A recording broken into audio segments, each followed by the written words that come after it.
म्हणून मनुवादाला उत्तर एकच आहे तर बुद्धवाद. हे कुणाला पटल अथवा न पटल, परंतु बाबासाहेब काही वेडे नव्हते. भारत मला बौद्धमय करायचा आहे. काल्पनिक संकल्पनेतून कुणाच्या तरी मुखातून कुणाची तरी निर्मिती झाली. तो आजही होय आम्ही असं झालो म्हणतो. जर तो मनुवाद ती प्रवृत्ती आज कायम असेल तर त्या प्रवृत्तीला गाडण्यासाठी बुद्धिझम हा एकमेव पर्याय आहे.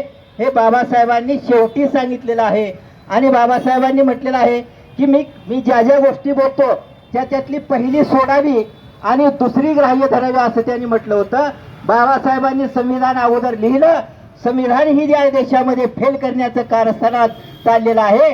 तर आपल्याला तथाकथित मनुवादी प्रवृत्तीनं हजारो जातीमध्ये विभागलेलं आहे. तर ते आजही त्यांचं मूळ सोडायला तयार नाहीत. तर आपण आपलं मूळ हे मूल निवासी बुद्धिझम होतं. याच्यावर विचार या उपस्थितांनी केलं तर बरंच काही साध्य होऊ शकतं. तो या देशातला मनुवाद हटवण्यासाठीही आपण काहीतरी आता धोरण स्वीकारलं पाहिजे अशी मी विनंती करतो आणि या ठिकाणी थांबतो. जय हिंद.